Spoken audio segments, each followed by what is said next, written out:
Hi, and welcome to an Organized Chaos podcast. I'm Bobby Quarters. Chaos is here with me as well. We just wanted to thank you for watching. Yes. Hey, Bobby. And while you're here, make sure to like, comment, and subscribe. You can follow me on YouTube as well as Chaos and the podcast channel, which all three of those channels will be streaming this very show you're about to watch.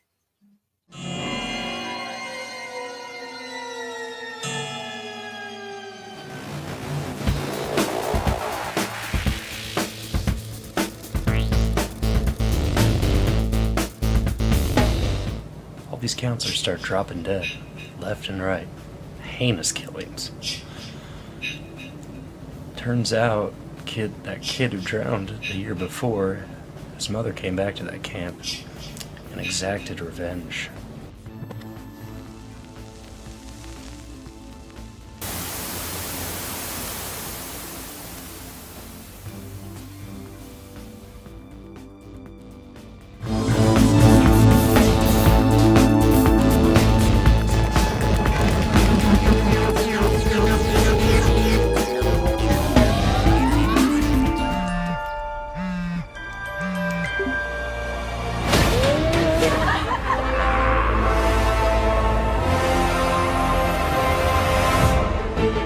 My mom grew up here, that old house on the hill. Wait, the ghost house? Is your mom Lydia Dietz? Unfortunately. She's a legend. I can't believe I'm doing this. I need you to help me save my daughter. Bob, you and the boys stand guard. Nobody gets through. 저는 이게 위조나 범죄라고 생각하지 않아요. 참으로 시의적절하다. 부자들이 원래 참 잘 속아. 우리 다송이는 완전 예술가 재질인데. 무슨 편지를 그린 거죠? 자화상이에요. 역시 부자인데 착하다니까. 진짜 니가 착한 거지. 네, 지금 진짜로 이상한 게 뭔 것 같아. You don't listen, do you? You just ask the same questions every week. Are you having any negative thoughts? All I have are negative thoughts.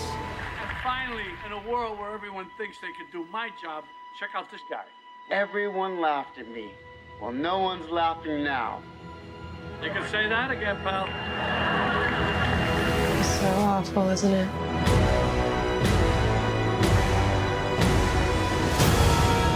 People are starting to notice. You think this is funny?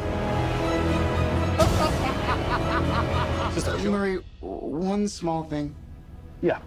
When you bring me out, can you introduce me as Joker?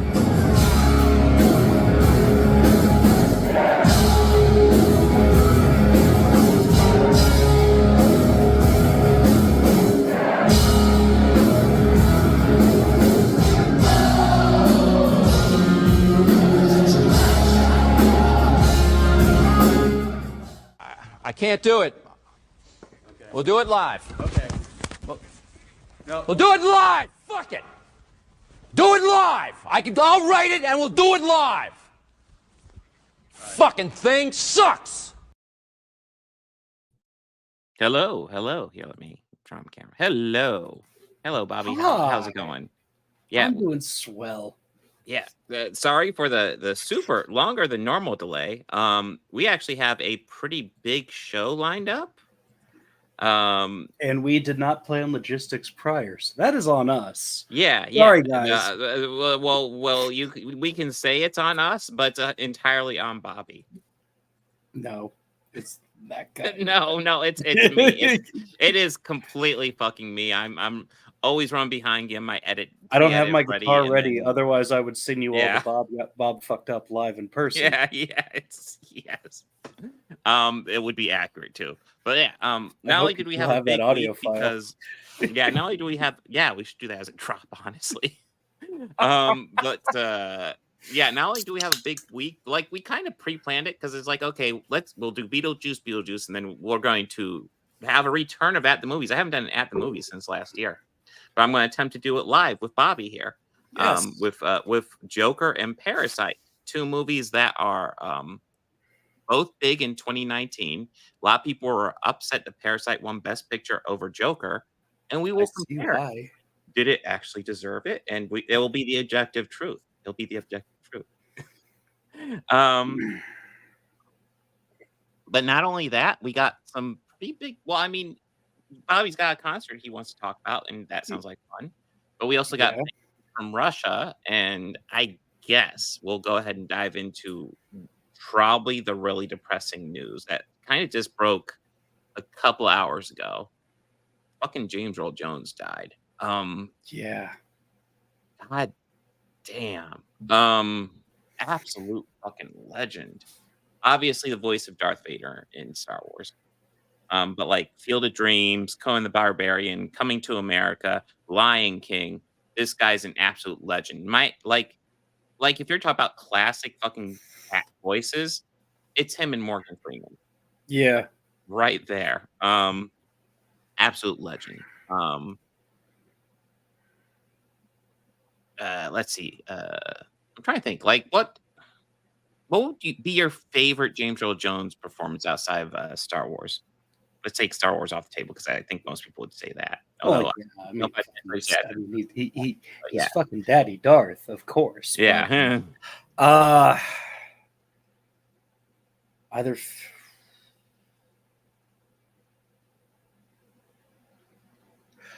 Yeah, it's Field of tough. Dreams.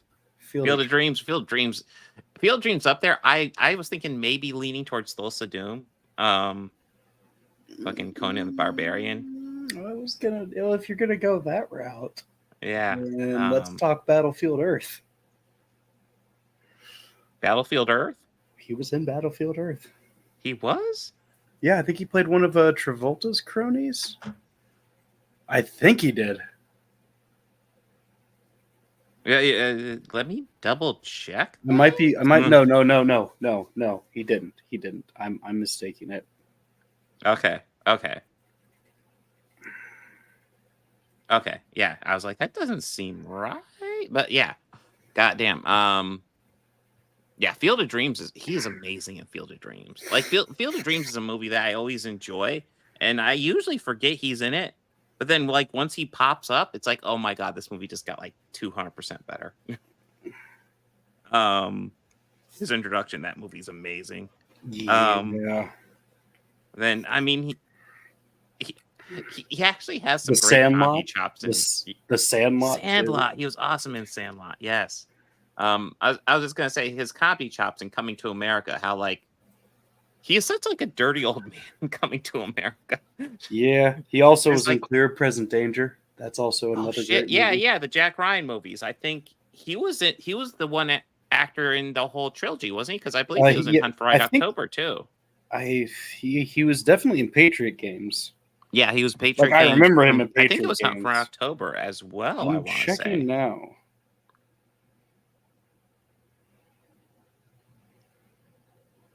We're gonna figure this one out. Pardon Because me. yeah, they did the recast of Jack Ryan, obviously between Hunt for Red October and Patriot Games, but I think he stuck around as the same character. I don't think so. I don't think he's in the Hunt for Red October. What? Am I misremembering? Probably. I can't. No, misremembering's not allowed.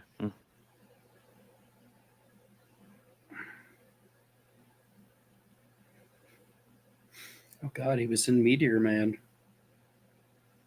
No, he's in Hunt for Red October. Is he? Yeah, he's got I like must fifth be- credit. Yes, You know, he is. I'm misremembering it. Mhm. I keep thinking. I thought he was recast in that one, but no. Yeah, I think That's he's like the one- one actor who sticks around once they do the big recast of Jack Well, Ryan. well, that was the first one that was made, I think. Yeah, that Yes, was in yeah. '90, and then they recast everybody, and because they had Alec Baldwin, Yeah. as Jack Ryan in that, who Mm-hmm. did okay. Well, that's the thing. So I actually kind of like the Alec Baldwin version of Jack Ryan because, like, I read the book like forever ago, and that's kind of who Jack Ryan is. It's not like he's not action guy, but he's not primarily action guy. No, but I did feel like with Harrison Ford, they kind of shifted more into that. Yeah, but I haven't read Clear and Present Danger or Patriot Games, but I haven't read either of those. Yeah, but if I don't know if I had to pick between the two of them, I think Patriot Games maybe that's my favorite out of all of those. For me, it's definitely Hunt for Red October. Although, well, out of the three, that one's good because fucking Connery. Yeah, I was about ready to say Sean. Sean Connery's great, and do you know who else is great? Who doesn't get mentioned as often? Sam Neill, fucking amazing in that. Yeah, he is a very underappreciated actor. Yeah, but yeah, we're here to appreciate James Earl Jones, who is, I don't know if I'd say he's underappreciated, but he's properly appreciated as a legend, which he fucking is. And I know that he was also in The Exorcist Part 2, The Heretic, in one of his very early roles, which was right around the time that he was recording dialogue for Star Wars. I almost said the big blasphemy thing there. I do know that I just wonder if he was in that giant locust outfit, just recording. I didn't realize. It's not surprising, but yeah, he got an EGOT, which means he got an Emmy, Grammy, Oscar, and a Tony. He got a Tony? What for? I'm reading this off the page. I don't know. I didn't know he got the. I didn't know he's an EGOT winner. Hey, I didn't even know he had a Grammy. So yes, holy crap! What?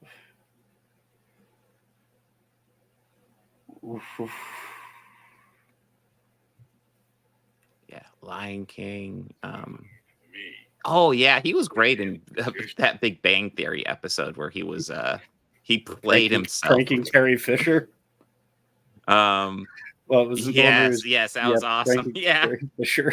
That was hilarious.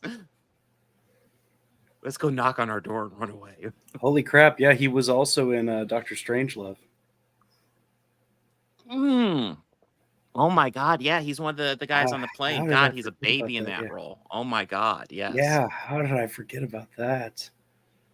Well, that's definitely one of his less noteworthy roles. But like, yeah, it's always good. Like when you never think of him in that movie because it just kind of he's almost a background character. But when he pops up, it's like, James Earl Jones. Two Tonys. Holy shit! Damn. I'm trying to find where he won the Tonys. Like,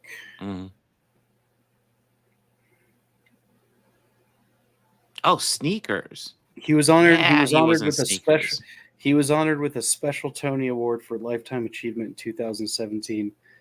Yeah. Oh. Okay. Still though, he's a phenomenal actor. Yeah, he's just absolutely unbelievably distinguished. Like Oh, I mean, we're getting to that point in our life now, man, where like the actors that we grew up watching and even artists that we grew up loving are getting older, and they're not spring chickens. No. Yeah. Yeah, I just remember when the cast of Star Trek started passing, and then now we're down to 3, and it's like, holy shit. No. Yeah, like, yeah. Shit, yeah. It's just Walter Cronin, William Shatner, and George Takei. Yeah, that's it. And the last photo I saw of Walter, he didn't look so good. Yeah, Walter doesn't look great. William Shatner is kind of, I don't know, he's kind of full of shit, but at the same time, he's an old man, and I don't know, it's tough for me to get too upset over some of the stuff he says, because it's like, he's just an old man. he like, if you've actually seen him, he's good on his energy despite his age. So it's like, yeah. I mean, for the most part, I just think, whenever I see him like that and stuff, I just think, Leonard would be so disappointed with you. Yes. I could see why Leonard got so pissed off with you all the time. Yeah, but you know what? George Takei is still awesome. So. Oh, no, he's not awesome. He is just perfect the way he is. Yeah. Just yes. I love George. Yeah. Yeah. But yeah. Sass rest and in peace, all. James Earl Jones. Oh yeah. Rest in peace. Absolute legend. Do you want to talk a little bit about your concert recently? Yes. So I bought my wife tickets to Whoa. go see. That was an interesting change. Yeah. Weezer, since that is one of her all-time favorite bands, and this year is the 30th anniversary of their Blue album. So we went to go see them at Nationwide Arena, and it was a stacked bill for bands. No, it sounds like there's a whole bunch of people there. Yeah, Dinosaur Jr. was the was the first opener, and then the Flaming Lips, and then Weezer. I'm not gonna lie, you were sharing pictures, and I was just like, "Oh, he went to a Dinosaur Jr. concert. That's pretty cool." And then it's like, "Oh my god, there's more." And the Flaming Lips, yeah. Then the Flaming Yeah. Lips, and Yeah. then Weezer, yeah. Dinosaur Jr. They're a good band, heavy rock. Yeah. Not an indoor arena band. They are an outdoor band. They sounded very muddled. But they did do a badass Cure cover. Like, yeah, badass cover of Love Song. Well, I mean, the reason I asked you is because I've seen lots of bands, and I remember seeing Tori Amos years ago. Lots of people cover the Love Song. Well, yeah, yeah. I mean, it's a great song that everybody knows. Yeah, I've seen people do Friday too. Or It's Friday, I'm in Love. That's not as much, but yeah. That's not as much, but that's you would consider it kind of a deep cut. But I mean, it's also not like people are out there covering them like, deep cuts of the Smiths. Like, it's not like you're going to hear somebody cover How Soon Now or I always forget the name of the song, but just the verse of "And if a double-decker bus kills the both of us or crashes into us." I don't remember. Yeah. You know the song though. You know that song. Yeah. The Iowas talked about it in Electric Apricot. When they did his single interview, he just started playing it out of nowhere. I always think well, there's also the song fucking Hang the DJ, and I can never remember what the proper name of that song is because it's not Hang the DJ. But yes, I know the one. I know the one. Yeah. Yeah. But the Cure, they were awesome. Or the Dinosaur Jr. was awesome. The Flaming Lips. This is the second time that I've seen them. And I also picked up their tour shirt. Nice. And real quick before we get too far off of the Smiths, hey, I fully enjoy Smith songs. Fuck Morrissey. Agreed. I enjoy them, but I also sometimes ironically listen to them and go, yeah. And I'm just making fun of Morrissey because he's kind of a prick. Yeah, he is the worst. He's a prick. But so the Flaming Lips, and I'm gonna kind of be working on it because I know for shows I kind of like to make a playlist of whatever the band played and put it in there. So I have Dinosaur Jr. and the Flips. I'm going to work on the Weezer one a little bit, but I will post it up in this chat later. So in case you want to know what the set list is and you just want a badass playlist, there you go. Mm-hmm. The Flaming Lips set was great. This was my second time seeing them, and I saw them at an outdoor festival setting for the first time.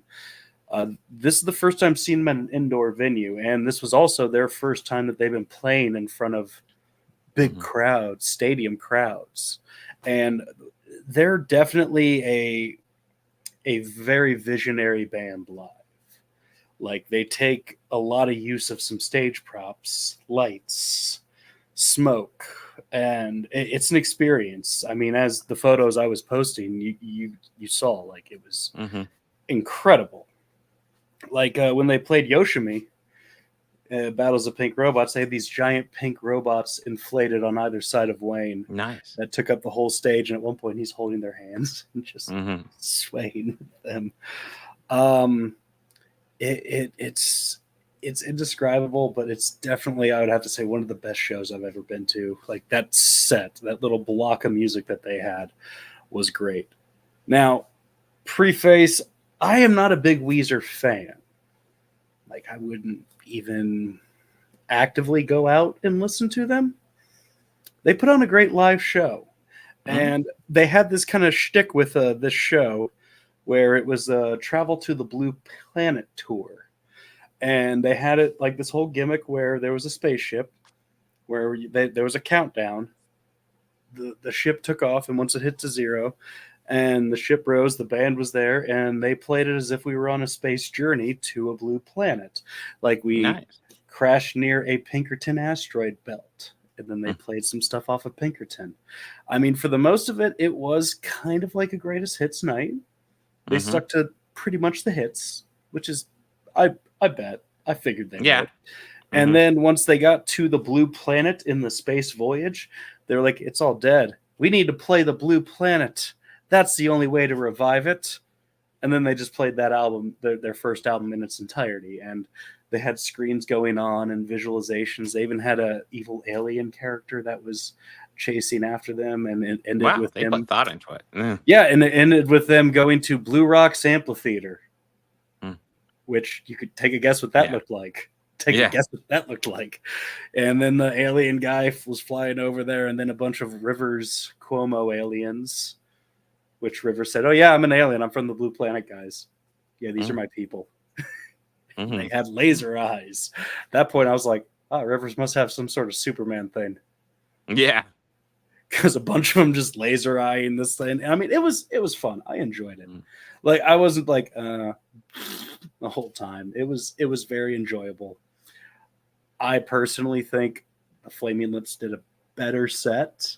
My wife will disagree with me. She thinks Weezer was awesome, and you know what? We both had we had a blast. We got to run in some good friends of ours too.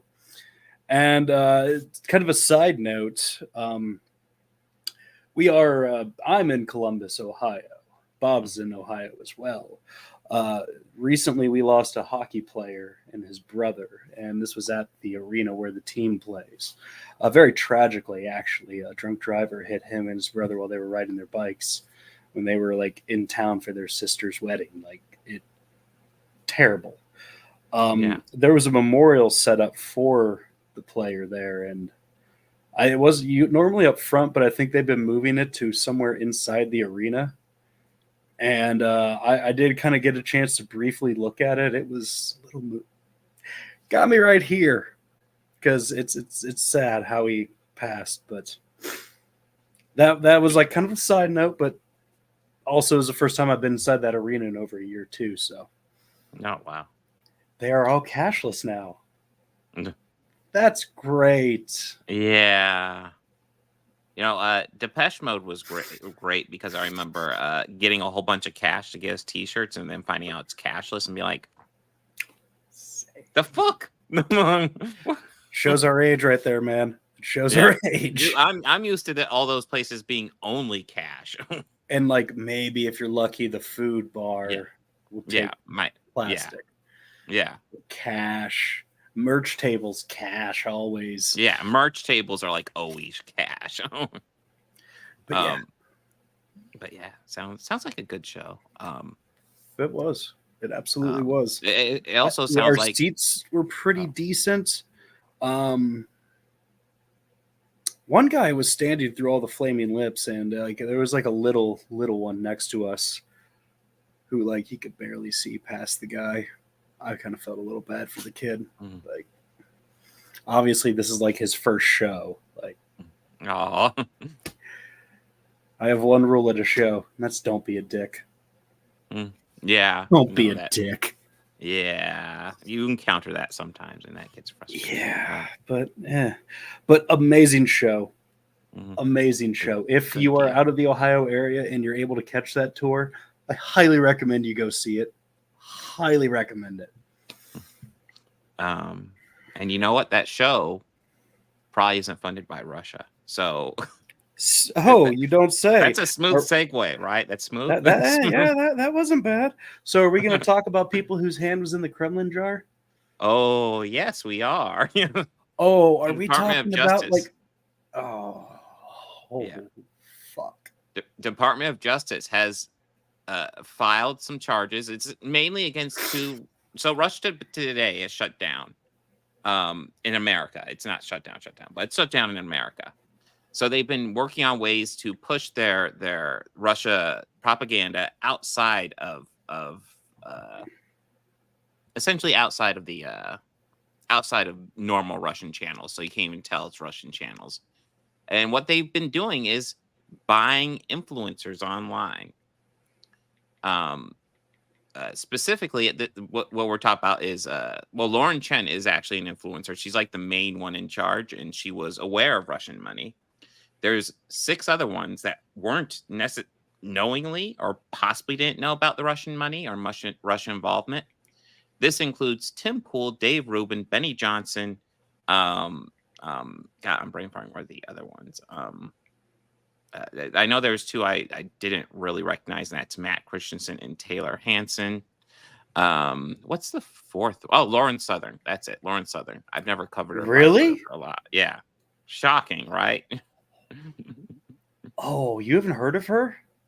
I know. I've very much heard of her. Okay. I was gonna say, No, I can I only was being describe her. sarcastic. I can only describe her by one phrase. Man, I'm sorry that house fell on her sister. Yeah. Like, I'm really sorry.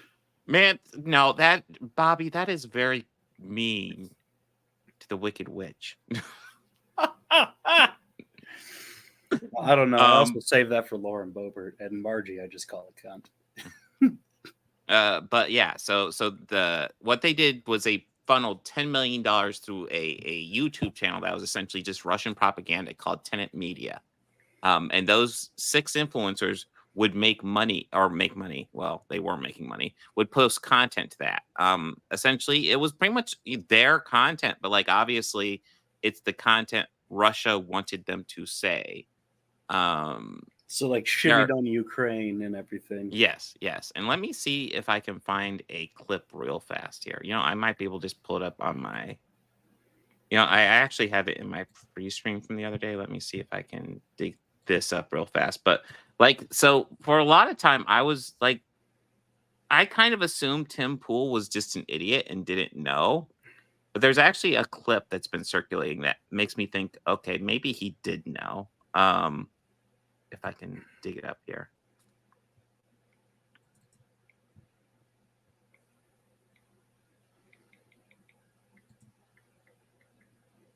Oh, wait, yeah, it'd be here.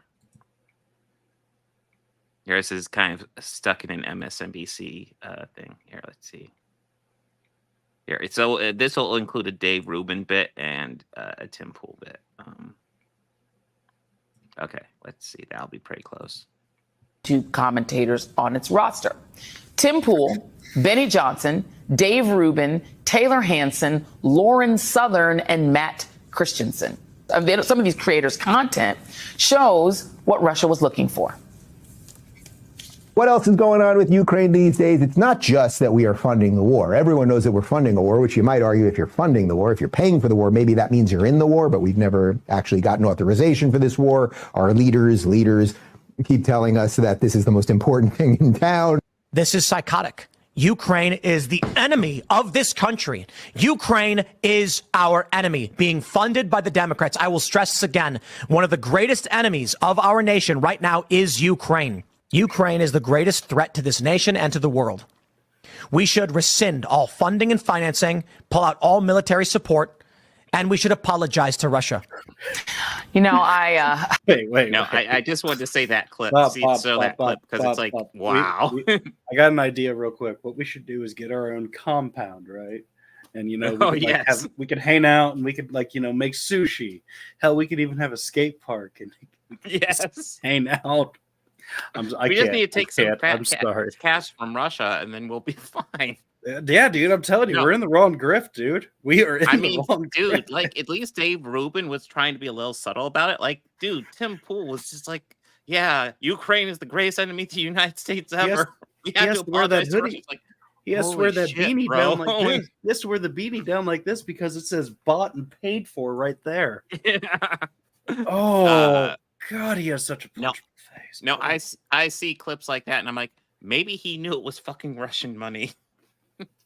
Because who gets that hyperbolic about it? Like, it's understandable if they just have rhetoric that Russians kind of want out there, because it's not just anti-Ukraine rhetoric they wanted. They wanted stuff essentially pushing misinformation, pushing negative sentiments.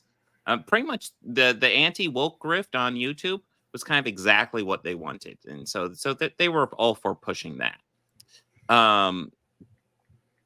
And then, you also hear the stories about apparently Dave Rubin when he was brought in.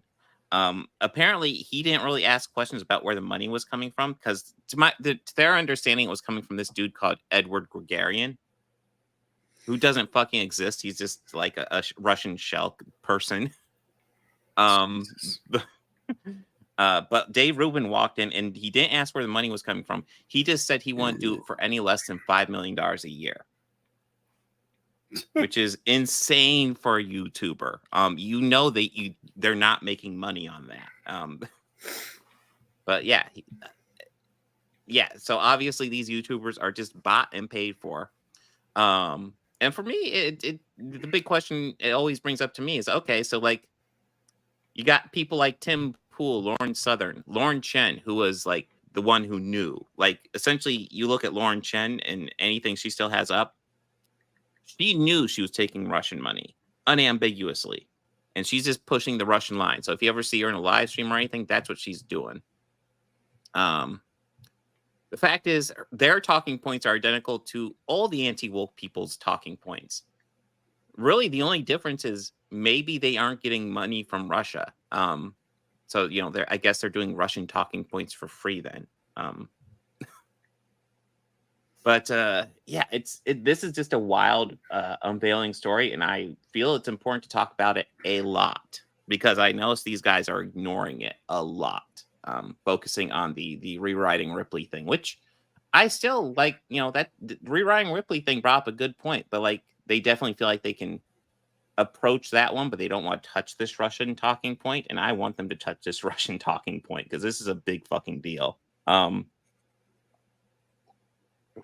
But yeah, I just kind of want to go over that briefly.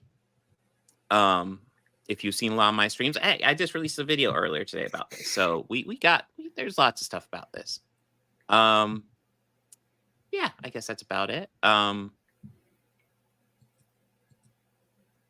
guess that brings us to actual covering movies. Yeah, let's we talk about movies on this podcast? I think we do sometimes. Huh. So since we're gonna do the at the movies after this, it'll be kind of experimental. So we're gonna dive right into Beetlejuice right now. I guess real quick, I'll get this out of the way. Winona Ryder is still really fucking pretty. That was the first thing that struck me walking this way. I was like, Jesus Christ. Damn. I looked up, she's 52. And obviously she's covered with makeup, but like, still looking good. Getting that out of the way. So I know hyperbolic opinions will get you a lot of attention on the internet. So unfortunately, this movie is not going to be really great for that because my stance in this movie is no shit. This is fine. Yeah, it's fine. I don't have strong feelings towards it. It is absolutely fine.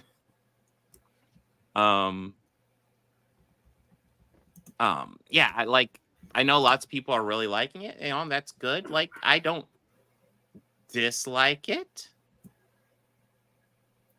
But yeah, now I definitely have some stuff I want to get into with spoilers, but I guess before we get into spoilers, where are you at with it, Bobby? I didn't hate it. Yeah, I enjoyed this movie. Yeah. Like, it's good. I'm not gonna say like it's bad. I would definitely take the first one over this one. But yeah. If we want to get into actual so there's a couple different storylines in here, and very arguably too many storylines in this one.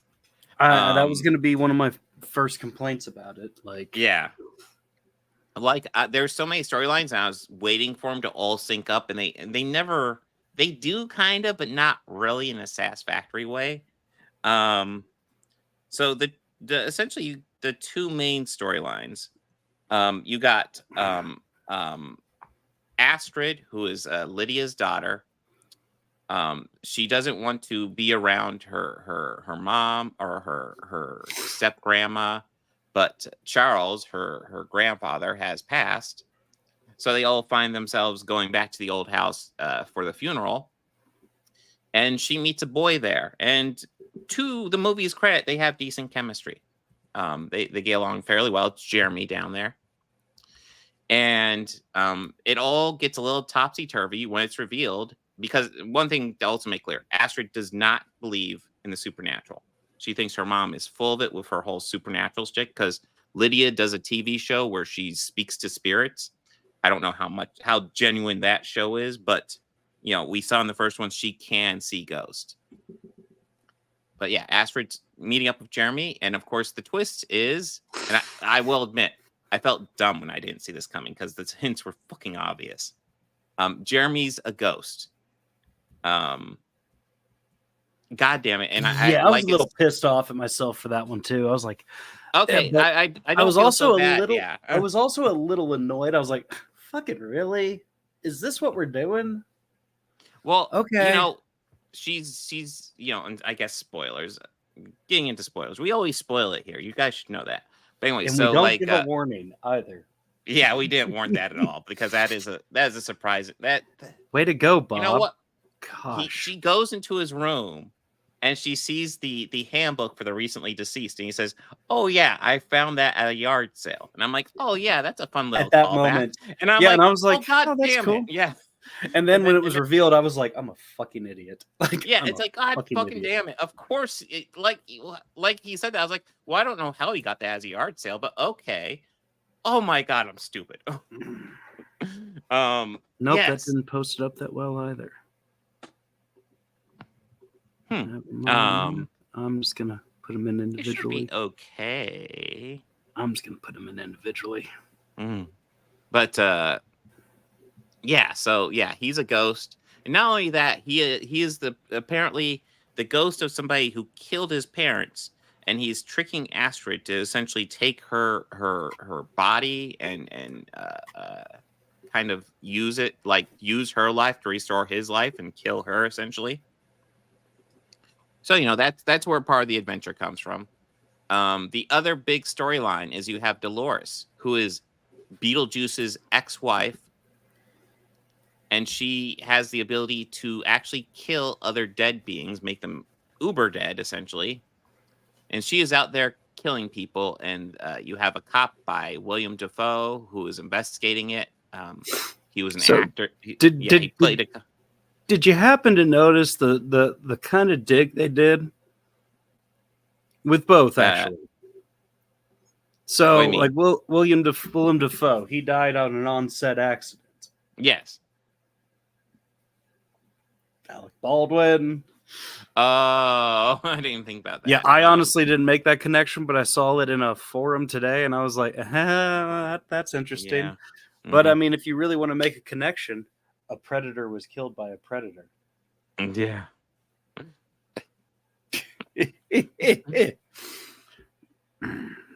Well, I will say, so like obviously Charles dies, and it's probably the best way to do it. And they do give him kind of a humiliating death, which they do.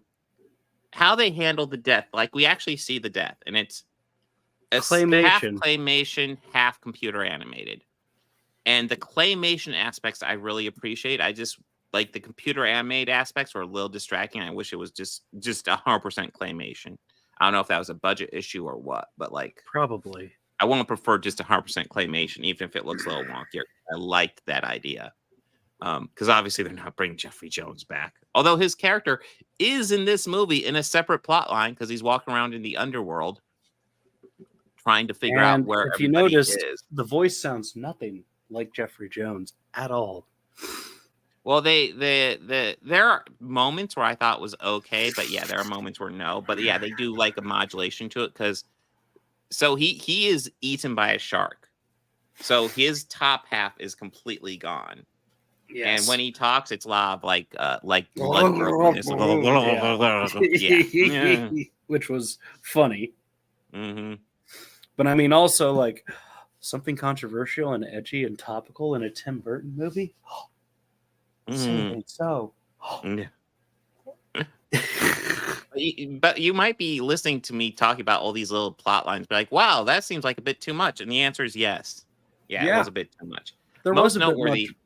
The Dolores stuff with Beetlejuice, was really built up, and I thought that was going to be the big storyline for the movie, especially within advertising too. But yeah, like that's literally just like a nothing. background thing where she just pops up and kills a random person for most of the movie, and then it pops up at the end, and then that's it. Like most of this movie is dealing with, a lot of it's dealing with Astrid and Jeremy, which is actually pretty good, and then there's actually a decent amount with Lydia dealing with Rory, who her new boyfriend. And throughout the whole movie, I have no fucking idea what she sees in him because he is insufferably fucking useless. And then Beetlejuice kind of says it all. No. Yeah. Yeah. So yeah, so she gets engaged to Rory and she also gets engaged to Beetlejuice. And it's like, okay, they're both terrible for her. But somehow, I think if she had to pick, like, Beetlejuice is the better option, right? Like, fuck. Rory, god damn, you're fucking useless. So, like I was saying, like, there's too many storylines here. And frankly, like, I feel like if you're going to be cutting, like, Dolores is first on the chopping block, right? Like, because it feels like they need to get a storyline for Beetlejuice, but they don't do anything with that storyline. And to my understanding, they do plan to do a third one, which makes sense for the title. It makes me wonder if they're doing a lot of this is meant to be set up for the third one. But yeah, it doesn't work amazing. It's good though. Like I'm not gonna say I had a bad time. I had a good time. But like it wasn't as it's not bad, but it's not as good as you could hope for. Like for how much they talk about, oh yeah, it took us a while to come up with this.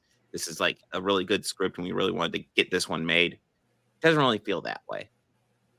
One thing, this is such a minor complaint. I was really disappointed with Beetlejuice's introduction. I was expecting it because it takes a little bit to get to him, and I was expecting it to be kind of an almost epic introduction. At least like him being summoned or something. But just there's randomly a scene where he's at an office and you see his back, and then he just turns around and he talks. And that's his introduction. Yeah, that was a little weak. Yeah, it's like, now really? I'll say that I could tell that Keaton went back to shooting this on film because it shows. And you it mean looks Burton? Good. Yeah, yes. What did I say? Keaton. Well, yes, yeah. Well, yeah, Burton. Thank you. Yeah, Burton. Yeah, he wanted to shoot this on the same type of film they shot the original on. I can tell. Yes. Still looks good. Even like they had a legacy character, that little girl of the annoying lady who was trying to sell the house of the maiden. Yes. She's all grown up now. Yeah. That was like, I was like, oh, that's nice. I doubt anyone would remember her, but okay. Yeah, she's essentially coming back to play the same character her mom played in the first one. Yeah. Doesn't really add up to anything. I'd say one thing that got a lot from me was like Catherine O'Hara gave me a lot of laughs throughout. Yes, so she is like so spacey as Delia. Yeah, Catherine O'Hara is always great. Always great. Yeah, but yeah, it's like, why does your house have black curtains on it? We're mourning, honey. Yeah, we're mourning the whole house. What? I laughed out loud. Might have been the only one in the theater who laughed. She's doing that thing where she's like screaming in grief, and then they walk in. Oh, what's wrong? She's like, I'm recording myself screaming in grief. Yeah, I'm shooting content. Like, oh my god. Yeah, I might have been the only one who found like her stuff hilarious. Yeah, well, you're not the only one. I thought she was pretty funny as well. And then, like, honestly, I had a small showing. Small turnout for mine, but like mine was mid-range. I will say one thing that, like, spoiler again, Delia does die in this. But obviously her character's still around because this movie deals a lot with the afterlife. But also, like, the way she dies it's lame, but like also kind of perfect for Delia. It's like she gets a couple of asps that are defanged, and she's doing like this epic thing where the asp are going to bite her and like do some sort of thing, and she's recording it, and of course they aren't defanged and they kill her. No, they're It's deep like, poisoned, I think, or something like yeah, that. they're supposed to be something. Well, defanged and deep poisoned, but Yeah. yeah, they weren't I- like. You see the ass like open up their mouths and these fangs come out. It's like, oh, that's not defanged at all, Delia. Yeah, I did like how Astrid said, "Your art's going to be worth twice as much now." Yeah, This is true. wonderful. And, yeah, yeah, she's so happy about that. Yeah, so as you can tell, yeah, it's not like this is bad. This is just too many storylines, and I think the Astrid and Jeremy storyline kind of works. I think the Dolores and Beetlejuice story really doesn't. I think the Rory and Lydia is iffy at best. And then Delia honestly doesn't really have a huge storyline other than just being weird and eccentric, but like I'm down for it. I'm down for Catherine O'Hara being that. So it's Catherine not a O'Hara, negative at all. Yeah. I'm okay with Catherine O'Hara being Catherine O'Hara always. Yes. Always. So yeah. So if you're looking for like a big, oh my God, this is great, you should check out, or oh, this is shit, ignore it. Unfortunately, you can't get that from me. I would just say if you enjoyed the first one and want to see more Beetlejuice, check out this one. Because Keaton is actually, he's still good. Oh yeah, He's no, still got a lot Keaton of is good still. shots, yeah. I guess we haven't talked too much about Keaton. No, Keaton's still awesome, and he's still got it. Yeah, absolutely. He We still has get a lot of more the- Beetlejuice in this one. Yeah. Yeah, we still get a lot of his comedic timing, which is still on point. And honestly, we haven't gotten a whole lot of comedic Keaton recently since people have actually realized how good of an actor he is. It's nice to get kind of return to form for him. Yeah, and I mean, trust me, I love his comedic performances. In fact, one of my favorite movies with him being playing comedy is Johnny Dangerously. Mm-hmm. Have you seen that one? No, I have not. You brought it up before, and it's like you should get that one on the docket, man. It's hilarious, like hilarious. Him playing a like 20s gangster. Sure, yeah, full parody. Like what is his name? The dad and everybody's love, Peter Boyle. Peter Boyle plays the guy who he learns everything from. Yeah. It's got Joe Piscopo in it. Nice. Oh, nice. It's actually hilarious. Yeah. But yeah, no, Keaton he was great. And like when I said like Burton wanted to do it, like shoot it still with film, I could tell with the makeup, but I could actually see a lot more detail of the makeup, of the Beetlejuice makeup, like the decay that's around the ears, the green, gangrenous, like that shit was cool. No, the sandworm practical effects still look fucking cool. Yeah, so I think it's also worth saying, like, this is very much a Tim Burton movie, like the first one, like the Tim Burton movie. The colors, the color scheme, and like his use of color, on point. You know, you still have the models, even though the Maitlands aren't there. It's explained that the Maitlands have moved on. So you know, They essentially found a kind of giving loophole. them a happy ending. But yeah, They found the loophole that they needed. Yep. And then, but you still have the model up there. So you know, obviously Lydia visits the model a fair bit, along with Rory, which, yeah, overall, it's fine. I did enjoy watching Beetlejuice send that kid to hell. That was awesome. It's one of those things where it kind of popped up and it's like, oh, that storyline's over. But at the same time, it's like, you know, that's appropriate for that kid because fuck that kid. Just how instantly it's like, oh, well, yeah, that's that. Well, that's over. But I mean, he did say he would resolve it for her, and he did. Yeah, fucking bam. I think he went to that extreme because it was Lydia's kid. And it's like, he's doing what? No, I got this. I'll take care of it. The other, let's see. I felt like was it Danny DeVito here? Yeah, you know, I wanted to bring up Danny DeVito because I had no fucking idea he was in this movie. I did, and then you didn't. You did. I knew he was in there. I knew he was in there. Well, that's the thing. So I'm watching it, and like, you go to the underworld where that one random dude dies. And he goes by this janitor, and like I hear that voice. I'm like, that's familiar. Is Danny DeVito in this? And then like you turn around, you just see this blue-faced Danny DeVito. I'm like, holy shit! And then we actually follow him for a few minutes. Yeah, I'm you like, see him holy go to his shit. cleaning, drink Yeah. some cleaning supplies. Yeah. I'm like, holy shit. Again, another moment that I was the only one laughing at the theater, and it's like, do you guys just not know who Danny DeVito is? Like, yeah. The fact that he's doing a Tim Burton project again is just, this is huge. Like, oh yeah, I don't know. The last time he and did a then- Tim Burton thing was a Big Fish. If I'm not mistaken. And I will also say, unless I'm forgetting something, I think Big Fish was the last Tim Burton movie I liked before this. That's the thing. He did Alice in Wonderland, right? Or did he do? And he also did Willy Wonka. I don't think he did it through the Looking Glass, but he did the first Alice in Wonderland, which. And then he also did. That's the thing. Dumbo so like 2. Dumbo 2. Thank you, Jester. Ugh, Dumbo.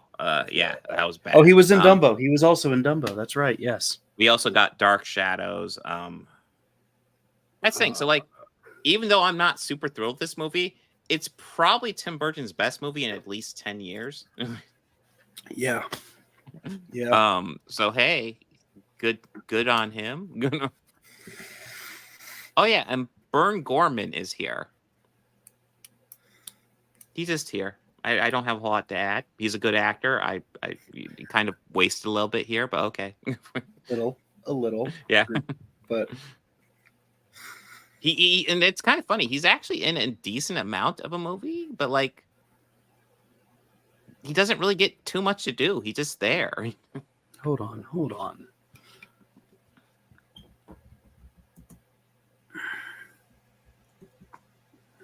Oh, yeah. I wasn't sure exactly who he was. Yeah. Yeah. Bern Gorman. Yeah, he's been around. And I like it when he plays the bad guys. He's either a bad guy or a dick quite a bit, and I was kind of expecting that turn here. And he's just, like I said, he's just here in this one. He's just kind of a hapless man of the cloth. Yeah. And that brings, I guess, anything you want to add, or you want to do this at the movies thing? Let's do this at the movies thing. So walk us through. How does this work? So this is going to be. Let me go ahead and tear this down. So it's going to be Joker versus Parasite. Okay. Two movies, both came out in 2019, both nominated for Best Picture of the Year. Lots of people argue that Joker should have won Best Picture of the Year, but it was actually Parasite that won. Lots of people argue that Joker should have won because it's about social issues. I suspect those people haven't seen Parasite, but they both are about social issues in a way. They're like, so that's the thing. Like both these movies, their stories are very different, but the themes of both these movies are actually very similar. Honestly, it hits on lots of similar ideas, just through very different aspects. So yeah, we are going to go over the categories like I used to in a scripted format. So like doing this live is going to throw me off a bit, but a little bit more popcorn style. Yes. So, but let's see. Because I will say, when I used to write this was 90% of what I would write. Spoiler alert for my behind the scenes. 90% of what I would write would just be first drafts, and then I'd just like refine it a little bit. So like doing this live won't be too far off from what I used to do. Every once in a while I'd be inspired by something, but like, most part I'd just kind of wing it. Just spoiler. So let's see. So let's begin with one of the bigger categories. So we will begin with protagonists. I guess let's go ahead and open up with Joker, because that's going to be a bit simpler here. So Joker, we got Joaquin Phoenix as Arthur Fleck. He's protagonist. I don't know if I'd call him as a hero. In fact, I definitely won't call him a hero. But he's definitely a protagonist, for sure. We follow him throughout the movie. One of the things I really appreciate about this movie is actually the fact that he is revealed to be a what's the term? Oh God, I'm completely brain farting. I was thinking the term the other day. Inaccurate protagonist. Was it? Fuck. Well, I don't even know how far I'd go with anti-hero. Protagonist. He is unreliable narrator. So like throughout a lot of the movie, we're following him, and he has lots of mental issues. Yeah. Joaquin Phoenix is obviously a great actor, so like no question he's doing a really good job with it. But like midway, like not really midway, but like fairly early in the movie, he has a neighbor, Zazie Beetz. They have this cute little moment in the elevator. Where honestly, frankly, he takes it a little bit too far in the hallway, but it's a cute moment in the elevator where it's like you could maybe introduce yourself later. But anyways, but like she ends up like apparently he follows her and she knocks on the door and she's like, "Hey, were you following me?" And he's like, "Yeah." And then she's like, and then all of a sudden they start flirting and it's like, this feels weird. Like, what the fuck? Why is she like flirting with him? He's being way too creepy. But like they get into a relationship where she's like hanging out with him all the time. And it's like, okay, like this feels really inauthentic. Then it's revealed it's inauthentic because it's all in his fucking head. Which is, I will admit, I thought that was one of the better twists of the movie. And it's interesting how they explore that. So as far as like protagonists go, I think Arthur Fleck is a good one. I guess Bobby, I'll kick it over to you. What are your thoughts on Arthur Fleck? And Joaquin Phoenix for that matter.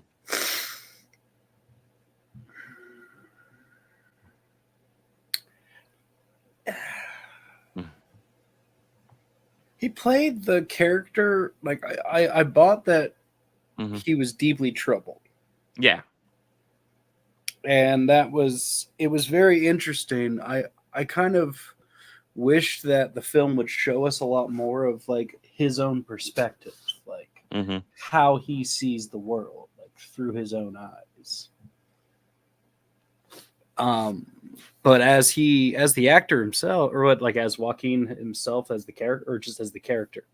Yeah, as the character, his performance. Oh, he's fucked. Yeah. He's fucked. Yeah. We'll get into the rest of that later, but no, just as that, he's not all with it. No, absolutely not. And then I guess that brings us over to Parasite, where like the protagonist here, like rather than narrow it down to one person, I think it's better to just kind of say, I think I said in the summary because it's been a while since I've seen it, the poor family. But like you have obviously the dad, and I'm going to slaughter these names as I just always do. Song Kang Ho, who played the dad, and then it looks like Chow Woo Sik is the son. Park So Dam is the daughter, and then Lee Yong Un is the mom for that family. We see them pretty much living in complete fucking destitute. And I mean, honestly, we see Arthur Fleck in that as well. But like, I feel they do a better job of kind of establishing that, although that's kind of more through story and, well, not story, but through setting and stuff like that, which we'll get to later. More speaking of like how these characters are portrayed, they're con artists. They are very poor, and they're looking for, honestly, I don't know if quite easy money is the best way, although they definitely want easy money. But like they obviously are very down on their luck, and they're looking for the best way to get to the next day. And you know, they're definitely struggling, but like I don't know, like they all get along, so like it's kind of a good family dynamic, even though it's kind of messed up. But like essentially throughout the story, we see them like work their way into the rich family's life and building up a relationship with them through completely dishonest means, which we will really break down in the story. As far as the individual characters, I feel like the real standouts, honestly, between these three, the father and the son, I thought really stood out, and I thought the daughter was really good as well. They all have their own like plans towards how they work this stuff. Essentially, the son gets this little like hint that, hey, one of his friends is going to overseas, and he wants to provide a tutor for this one girl that he's teaching, and he's like, you know, I want you to go be her tutor because I'm in love with her, and I'm going to get engaged with her, and I know you hook up with her. And I'm like, I remember watching, I was like, Are you saying your friend has no game? What the hell? Yeah, I'll admit, in that part, I was like, and wait, what? Do you want to what? Yeah. Okay. You're like, yeah, you have no game, so you can go do it. And it's like, but of course he does, because fucking money, of course. But I think the family, we see a lot. Essentially, they're con men. I really appreciate how they do it. I think, we see probably the least of the mom of the four of them, but she's very much there. I think they all do a very good job kind of portraying kind of just how they operate the cons and kind of even being like a loving family, even though they're very dishonest and just kind of that's just how they are. That's just kind of what the world made them, but we'll get into that in the story. Bobby, what are your thoughts on the poor family, I guess, here? For a while, the first few moments of the movie, I kind of just felt like they're really just someone who has really fallen on some hard times. Mm-hmm.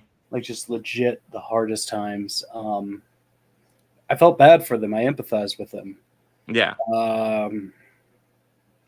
I think the way that they got into the house wasn't exactly. We'll really dive into that because but that's what we'll get into a bit later. Yeah, but I felt really just bad because like you said, like it starts off with like showing them folding pizza boxes. Yeah, and them arguing over like creases, and it's like and that's just like even like I was reading that and go, oh come on, you got to be fucking kidding me. Yeah, like no. You. They're making money by folding these pizza boxes. They're obviously doing them hundreds at a time and probably not getting paid that much for them and trying to get shorted on how many that just because of how many they did. I was like, no, fuck you, pay me. So I guess the big question is, which movie do we feel handles the protagonist better? And I'll go ahead and say, while I think Joker, like I love what Joaquin Phoenix does and Arthur Fleck does, I really like the family in Parasite, so I kind of lean towards them. I do too. Where are you at, Bobby? Yeah, me. Yeah, I agree. I lean towards them as well. Yeah. So yeah. And once again, it's not to say, hey, Joaquin Phoenix's Arthur Fleck is a poorly portrayed, poorly done character. It's not. But I think Parasite does it better with the family. Yeah, just personally. Yeah, go with them. Mm-hmm. And that leads us to, let's see. I guess we could roll right into antagonist. I'm thinking I might mix it up and after antagonist, maybe do sounds and visuals, and then we can wrap up with supporting characters and story. So the antagonist here, honestly, I can make an argument that both movies, the antagonist is fucking society. I really can. The world that created these people. I would say with Parasite, it's definitely like economic status. Yeah. Well, I mean, so class warfare in a way. Yeah. With Parasite, it's like economic status, and with social. With Joker, it's more like social programs, our unwillingness to help those people who need help, who can't get normal incomes. But yeah, that's both very much society based. Now, in Joker, I feel like Thomas Wayne is a strong one as well. But if I'm thinking of characters who kind of represent society and kind of pushing down Arthur, it's kind of like Penny, his mom, Murray Franklin, and kind of Thomas Wayne as well. You got Penny, his mom, who is just like, she's lying to him. She's insane. Let's get that out of the way. She's insane. She doesn't have a good grip on reality. She is lying to Arthur pretty much his whole life, essentially kind of keeping him down and really exploring too much outside of that and stuck taking care of her. Then you have Thomas Wayne, who is pretty much the representation of the wealthy in this movie. He's a prick. He's an absolute fucking prick. Oh yeah, he is. Which he was an asshole. And then you get Murray Franklin, and Murray Franklin's probably the most interesting of this bunch because essentially he starts out and he's the idol of Arthur Fleck. He's like, oh my God, that's who I want to be. That's it. That's the person I want to be. Then Murray Franklin, in a really fucking dick move, pulls up the video of him having a really bad night at the comedy club. It seemed like it started out rough, but like honestly, it seemed like maybe he did better as he went. But yeah, it wasn't the best night. Arthur has issues, and he goes to an open mic, and honestly, he should be commended for that. That is difficult for just people who don't have issues. And he goes out there. Any comic Yeah. will tell you that. That's difficult to get up there and do. Yeah, and then Murray Franklin on his big old talk show decides to point out how he doesn't do the best job, and it's like, you fucked, Murray. You like, don't tell me, like, have you never done that? Did you not start out doing shit like that? How dare you shit on somebody for obviously having a rough night? Like, God, yeah. But I mean, only De Niro could play a prick like that. Yeah. Oh, dude, De Niro's fantastic. I mean, Yeah, only he could play a prick like that. Yeah.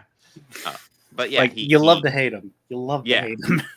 But yeah, he makes fun of him, but eventually he does call up Arthur, and we'll get into this when we get into the story, because there is an argument that's got decent weight that like everything after a certain point in this movie is in Arthur's head. So when we're into the point where it might entirely be in Arthur's head, the Murray Franklin show calls up, says, hey, we want you on the show.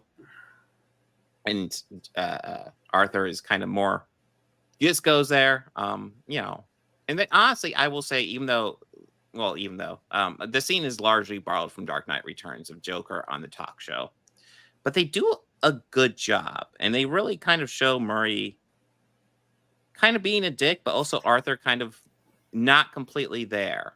Like,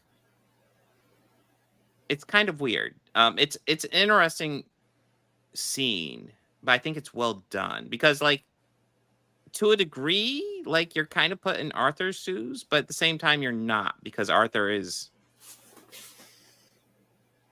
very insane. I'm trying to think the best way to say it.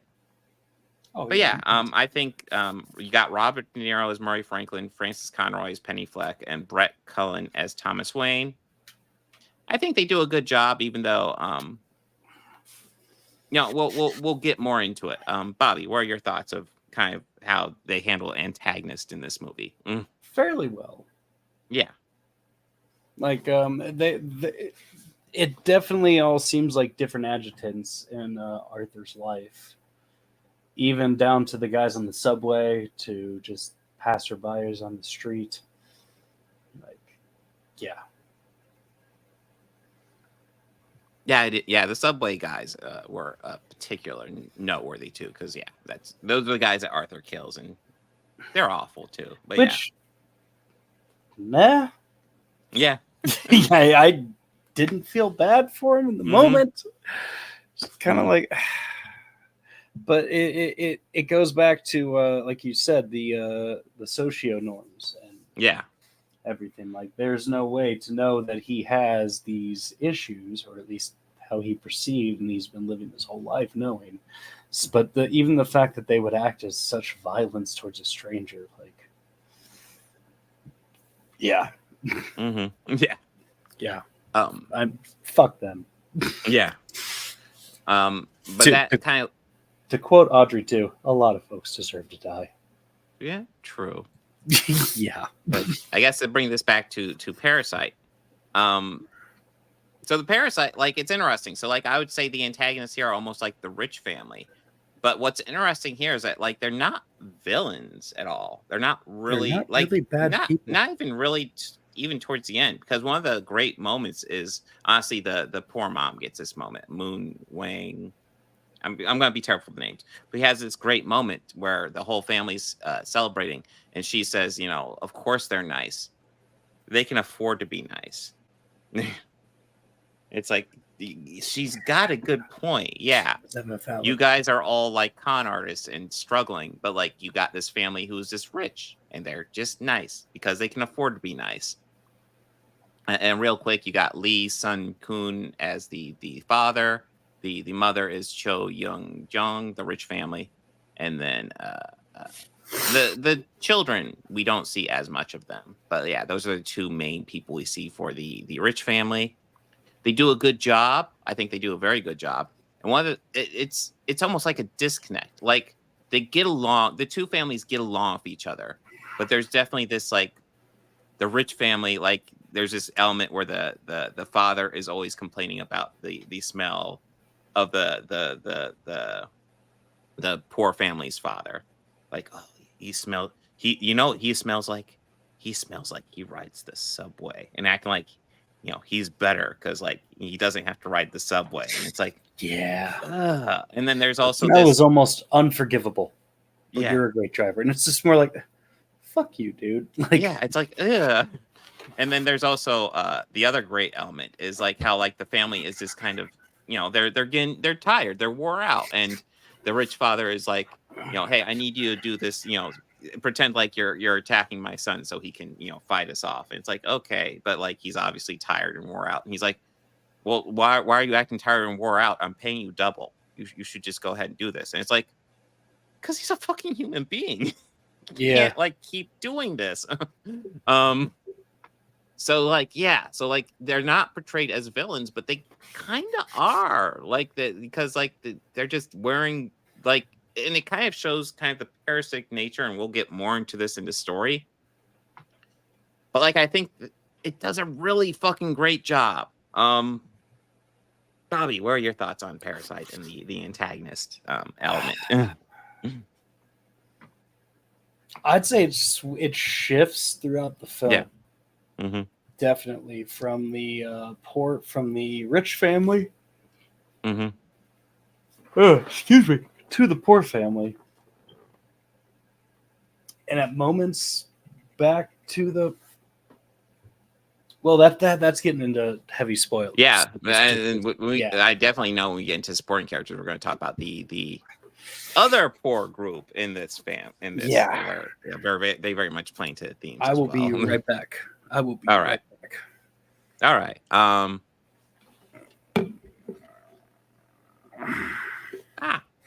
Don't want to spoil that, guys. Guys, that was your user vote. Yes, hello, Mikael.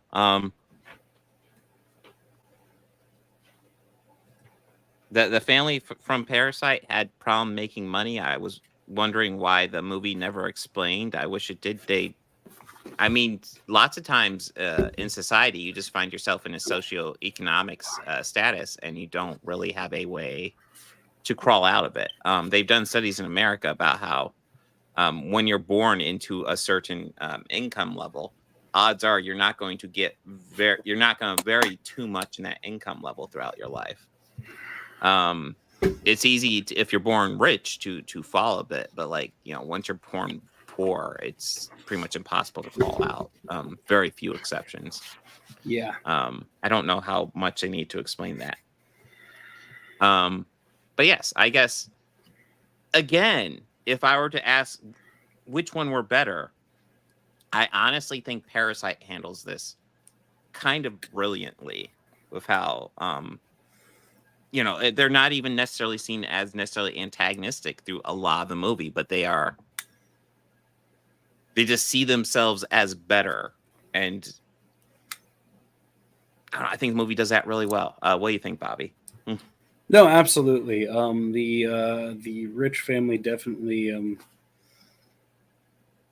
sees themselves better off, better than anything else, and they definitely look down on the poorer family. Yeah. Even when they all start, but even when the poor family starts working for all of them, like when they all start working for the rich family, and they all start getting paid and making a bit more money, you start to see their personality and traits kind of change a little bit. Yeah, all deciding to to get different soaps for each other because the son starts saying, "Hey, you guys smell alike." Just like, oh shit, because they're not supposed to be a family. So again, I think Parasite handles that element better. So I guess let's go into, because we'll see how it actually works out. But I think probably to make things a little bit more interesting, let's talk a little bit about visuals. Okay. Now, I don't have a whole lot really to say about the visual elements. I think both movies have very interesting visuals. When it comes to Joker, honestly, the cinematography in Joker, I feel like is almost like perfect for like, and I don't mean this as an insult. It's going to sound like a bit like an insult, but I don't mean it as an insult because I actually think it's a good thing. This is like great cinematography to show to a 101 film class, to essentially be like, what does this tell you? What does this tell you? Like, I agree. There's lots of very basic things that Todd Phillips does through his direction. Here, actually, the stairway shot. Yeah, the stairway shot. Yeah, what does that tell you? Obviously, Joker is, in that moment, Arthur's feeling like empowered, and then it all gets interrupted, and that shot all ends when the cops stumble. It even has the perspective of the hero position. Yeah, the camera's looking up at him. Yes. Yeah. And I don't mean this as like an insult, because I think it does a good job of this, but like this is like really good stuff for a film student to watch and say, you can pause any frame, be like, what does this shot tell you? What does this shot tell you? It's well done. It's one of those things. It's like, hey, I'm giving a lot of points to Parasite, but like I want to stress, I think Joker's a good movie. Real quick, I do too. It does a good job with a lot of its visuals, and in fact, when it comes to cinematography, I would say I would actually probably choose Joker, even though it's a bit really on the nose. I think it's more interesting to watch than Parasite. But I do think there's a really good element in Parasite, and that is essentially the art direction. Mainly the houses these people live in. I think does an amazing job of showing how different lives they have. Well, let's see if I can pull up anything from IMDb. One thing that's not helpful. that stood out to me. Yeah, he won Oscars. Was how comfortable they got with certain camera angles and certain frames. Like we would stay on one single shot for a long time, and it's enough to like make the viewer feel a little uneasy, like something's not right. Yeah. And nothing really paid off for that, but it was just enough to make you feel very uncomfortable. Like mostly when the family is in the rich people's house drinking their alcohol. Yes. That whole time feels very like tense. It's like, what's going to happen? Yeah. So like you have the poor family, and they live in this really shitty, small, cramped basement apartment. Like literally, like it's a basement. So like the toilet's like, just so you can fit in the plumbing, the toilet's like overhead almost. They have to do like this little staircase in the bathroom just to get to the toilet. They have like the view is of the street, and apparently they have this drunk kid who frequently gets drunk and pees right in view of their living room. It's quite a not very great house. But then it also gets contrasted to the rich people's house. And they have this really, like, they have a guarded door. Like, they don't have anybody. Like, they have this giant window. Like, they both have noteworthy windows in both these houses. And I think it's great to play them against each other. One with a person who's, like, drunk half the time, pissing for full view. One of this beautiful view of a yard. This pisses me off so much. Like, it's like, stop it. Or even like, like I was saying, once they started making money, that guy shows up again, and you see the dad come out there with a bucket of water to throw on him. Like, that was, that was in slow-mo. That was some beautiful cinematography in that moment. Yeah. Oh, dude. Yeah. But yeah, the rich people's house, there was a lot of just, beautiful shots. That house, though. Like how they actually depicted the house. Sorry, I don't mean to keep cutting you off. No, you're fine. Yeah. When the little boy at the rich family says that he's been seeing a ghost. That first reveal of the ghost. From the little boy's perspective, that's a great shot, and it's like out of nowhere. Creepy, And it's like out of nowhere, it's like, oh, this just became a horror movie. Okay. Yeah, that is a creepy shot when it gets explained. It's like, oh, I gotcha. Yeah, so like the rich people's house is probably what we see probably the most of, and at least what we have the best idea of how it's built, because it's like they have this giant fucking living room, probably bigger than the apartment of the poor people, all right there. And then it also connects to a giant fucking kitchen. We don't get to see as much of their bathroom probably by design, but like they have an upstairs where all the bedrooms are. And then there's a basement, which, you know, we'll really dive into when we get supporting characters. But yeah, it's mainly just a beautiful fucking house. And I think it really shows the difference these two people have in their lives. So yeah, so like I think there's really great stuff done with both visuals. However, I will say, and we'll see where you're at, Bobby. I feel if I were just to watch a movie with just pure visuals and not anything else, I actually lean towards Joker on this one. Even though I feel like the visuals aren't anything super fancy, I think they're good. I think they do a good job of telling the story. Where you at with it, Bobby? Yeah, I got to go with you on that one. I think with Parasite, it's just kind of more of a we're along for the ride with this family. It's but good. Joker, the cinematography plays way more of a role than the storytelling. Yeah, definitely. Yeah. And that brings us to definitely the next category, which I have not a whole lot to fucking say about, but there are definitely little elements I'll bring up. And that is sound. Which movie does better use of its sound? Joker, you know, and I will say this, and I usually say this when I talk about the sound category.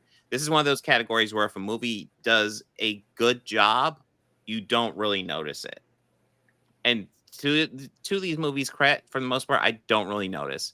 When I do notice, it's something well done.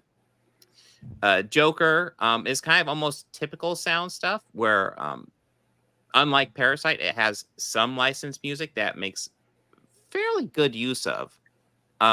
It's not like, you know, pop songs or anything, thankfully. They actually choose like some classic songs to kind of set you more in the mood of, you know, hey, it's a happy world, but it's fucking not. The world's fucked up. I think they make very good use of that music. And that's probably the most noteworthy thing when it comes to sound in Joker. With Parasite, and I think you brought this up earlier, this movie makes good use of like silences, just like tension and stuff like that. Yeah. And that's probably the most noteworthy thing with the sound design there. I guess Bobby, what do you have to say about the sound design on these movies or sounds in general in these movies? Joker was very busy sound wise. Yeah, it could be a bit disorienting at times. Mm-hmm. Well, I think that was also kind of the point. Yes, I do too. I as well.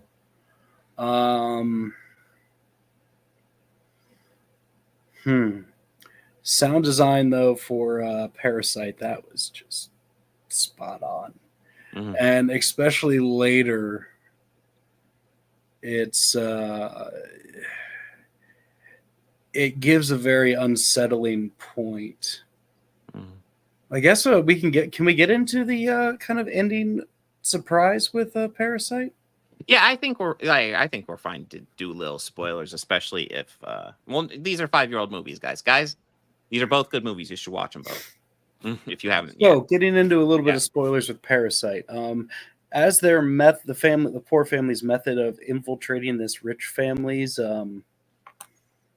house and working for them, the son gets the in. He suggests his sister to be a tutor or an art therapist for the baby son of the rich family. The driver kind of hits on the daughter, So she takes off her panties and leaves them in the car, makes them think their driver's a pervert, so they fire him, and they go, well, we know this other driver, he's really great. And they get the dad hired. And then they slowly poison the current housekeeper with peaches. Yeah.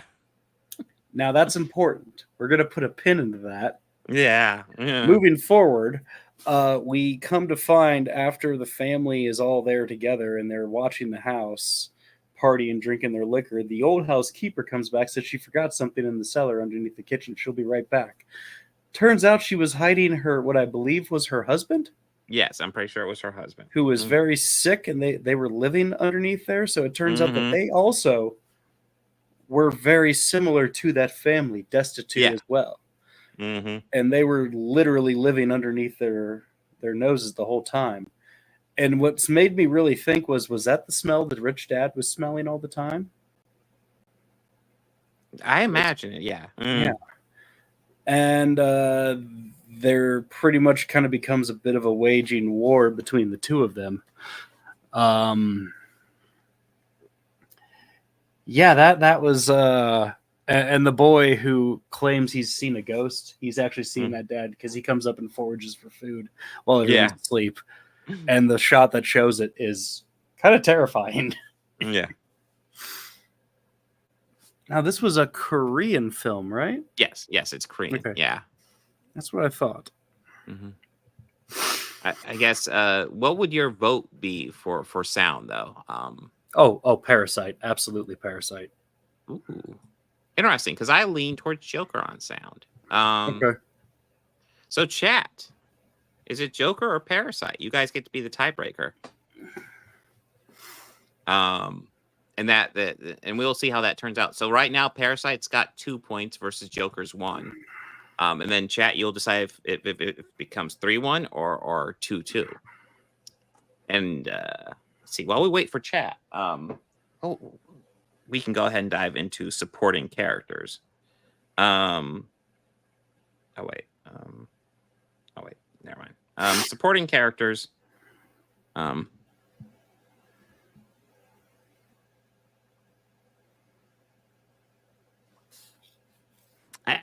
Mikhail, I would not call Parasite a Korean Joker. They are very different movies. They're very different. Yeah. Yeah. They hit on similar themes for sure, but yes. So if we're getting into supporting characters, really the biggest supporting characters you get are kind of in Joker. It's mainly Sophie, Zazie Beetz, who is in his head for a lot of the movie. I mean, and then you get some of the other comics. You get Randall, who's a prick. You get the social worker, who's not even listed on here, but she's somewhat prominent. These are all kind of characters. They kind of just help reinforce the idea that, like, hey, the world's pushing them down, and they are. With the exception of maybe Gary, who's not a major character really at all. He's just kind of there. And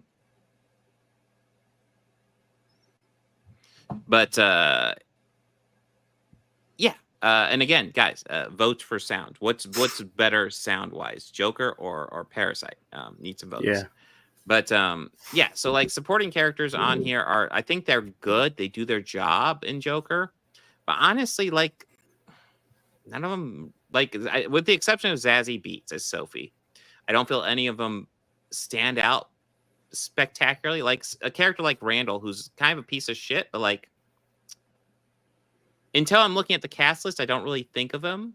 And it's Glenn Fletcher does a good job. He's a prick who kind of tricks Arthur into taking a gun, and then Arthur takes a gun to a children's hospital because Arthur's not all the way there.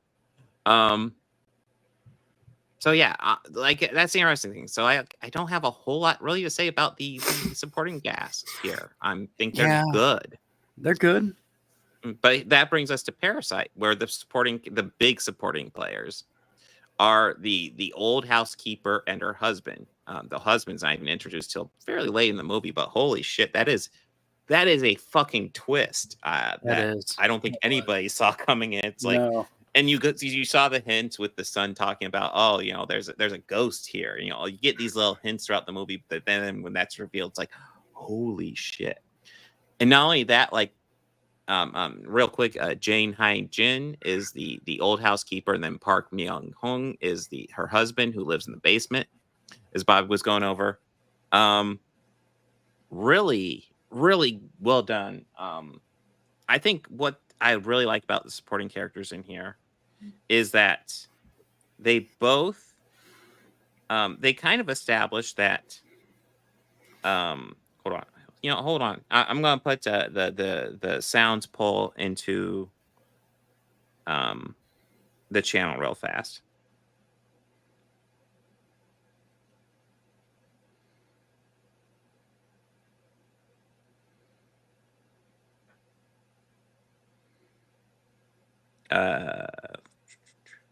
It shouldn't take too long. So if you go into the community tab, you can vote for which movie has better sounds in your opinion. Once I get the pictures loaded up. But yeah, so what I like about the old housekeeper and her husband is that they actually kind of show that like how the current family we're seeing, the current poor family, they're not that unusual for the rich family to deal with. They like all the essentially they all have their house workers, but they all kind of have a con going on.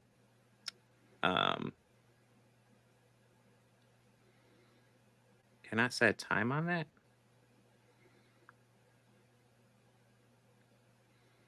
Maybe I can do it on the computer. Here, I will post it real fast. But yes, all right, so that's going to be in the community tab. Tell me which movie has better sounds. But yes, so the supporting character wise, I really think I really love the old housekeeper and her husband. There's semi-antagonists, and also kind of what I like about this dynamic as well is it shows how the rich family, even though they're nice and they get along, they're almost, without even thinking about, setting these poor families against each other, at each other's throats, which is because they're immediately antagonistic against each other fairly quickly once it's kind of revealed that once the old housekeeper realizes that this family just has conned their way into this household. And I really think it's well done. Bobby, what are your thoughts on the supporting cast of these movies? I gotta go with, I think it's a tie for me. Ooh. A tie between both of them? Because you know what? I will be honest, between these supporting cast, I definitely prefer Parasite. I just love that the old housekeeper and and her husband and what they bring to the story and the themes, which we'll break down here in the next category. Let's see. I'm not sure how to handle a tie. Do we want to just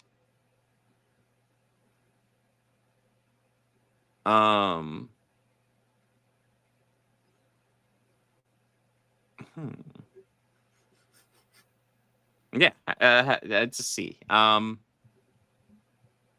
guess Bobby, if you had to pick one, which one would you do? I don't like what for what supporting characters.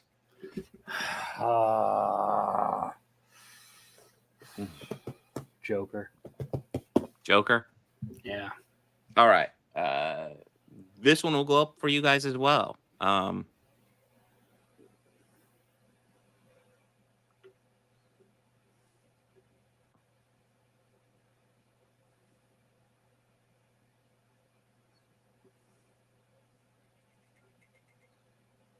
Give me one moment on this one as well. It's the first time doing it live, guys. We're figuring it out. I'm voting on your community tab right now. Ooh.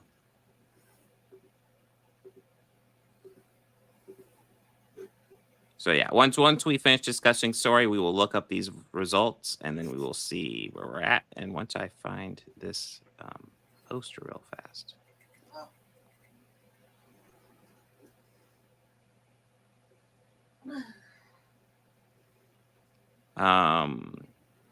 I guess while I'm looking this up, Bobby, you want to dive into the stories real fast?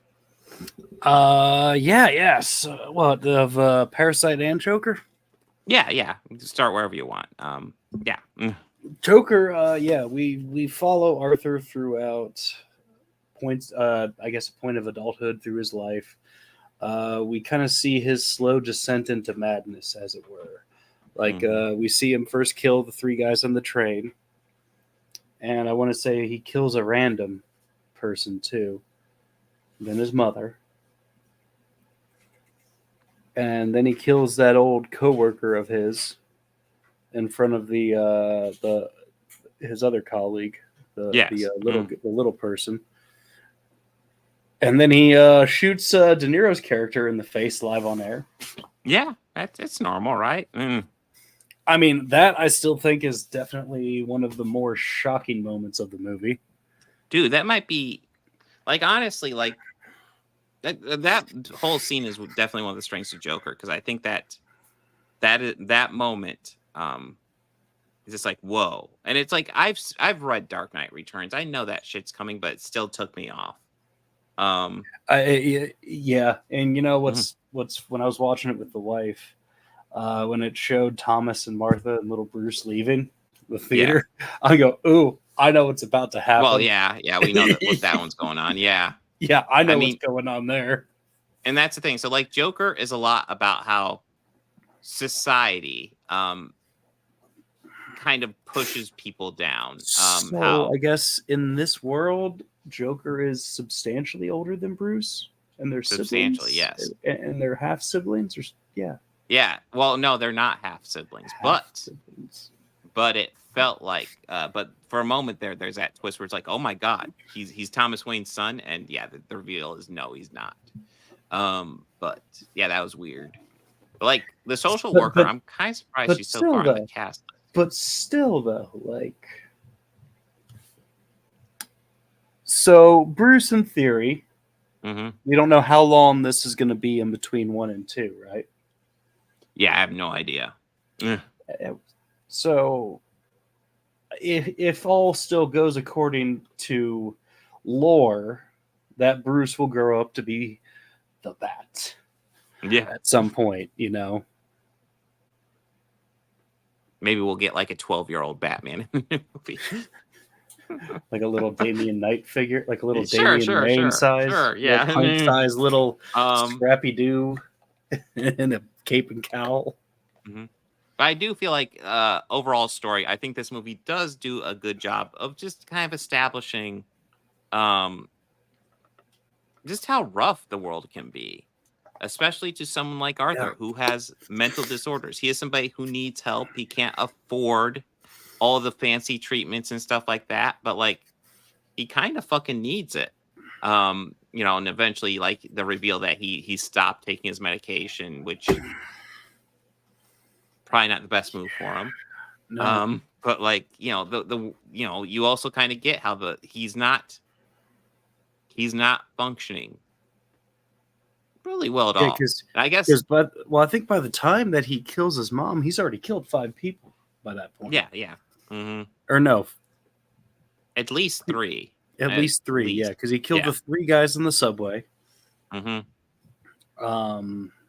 His old colleague, his mother, No, so yeah. The old colleague is after the mom too, but it's after the mom, yeah. So, but by the way, by the time he gets to De Niro, he's already killed 5 people.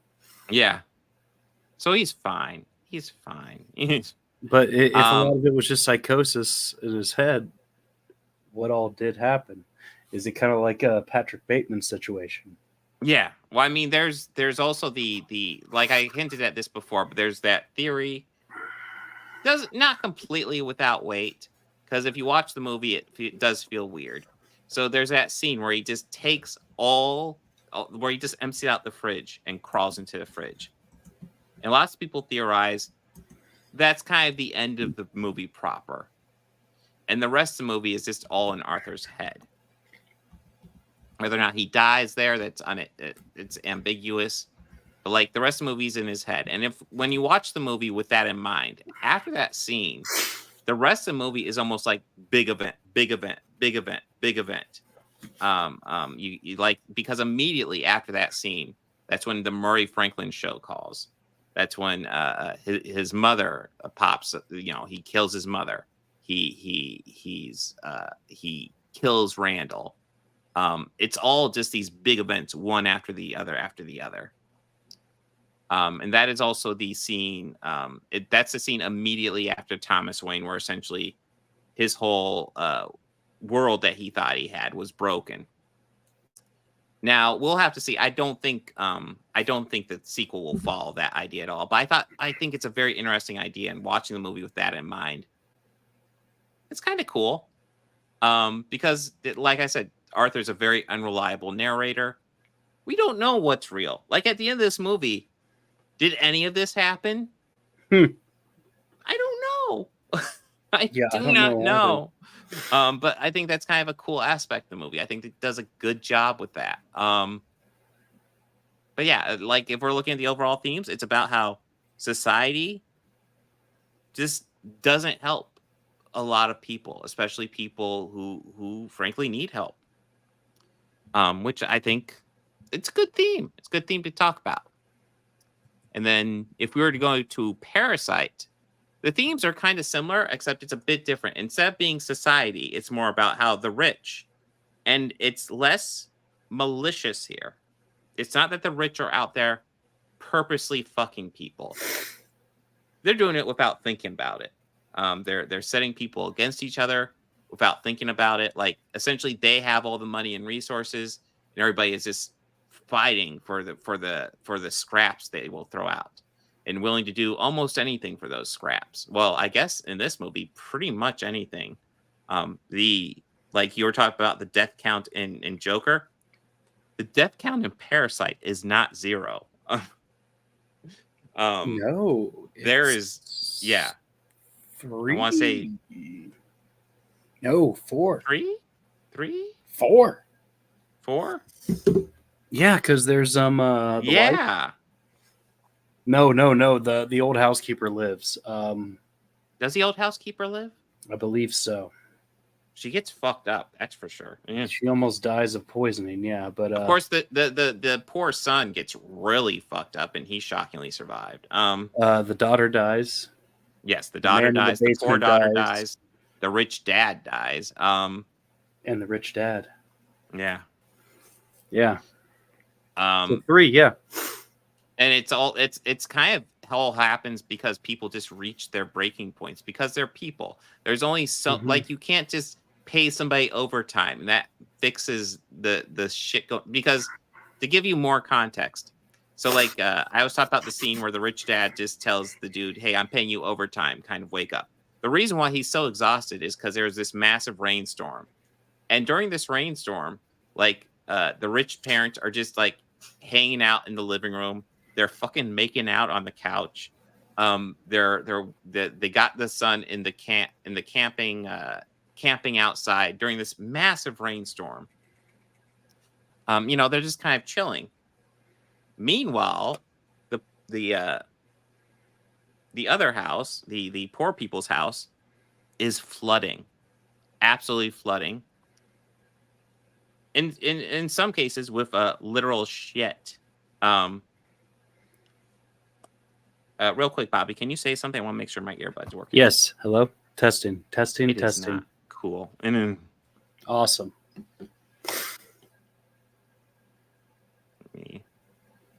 All right. We'll just have to roll with this for now. But yes. And I think that scene really shows the difference. So like the poor family is like exhausted because they had to go to a shelter for the night. It's really just unbelievably rough for them, and the rich people just had a fun night making out on the couch. They don't care. We're paying you extra. Do this extra. While Junior has a camp out. Yeah. And yeah, it all reaches this breaking point where the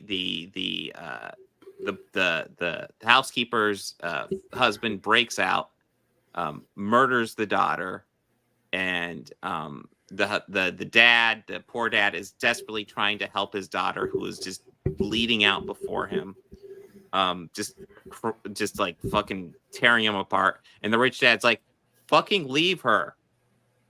My family needs help. Fucking leave. I'm trying to remember who was injured in his family. The kid was attacked. Yeah, I think it was the kid. Yeah, the kid was attacked. And he's like, fucking leave her, come help me. And she's just dying. She's fatally wounded, and he just wants to be with his daughter. Just give me the keys. And he's just like, he lifts him up, and he's so grossed out by the smell that he almost vomits. Yeah, and that's just a breaking point for the poor dad, who grabs a knife and kills the rich dad. Just like, I just can't. And it's one of those, like, I can talk about.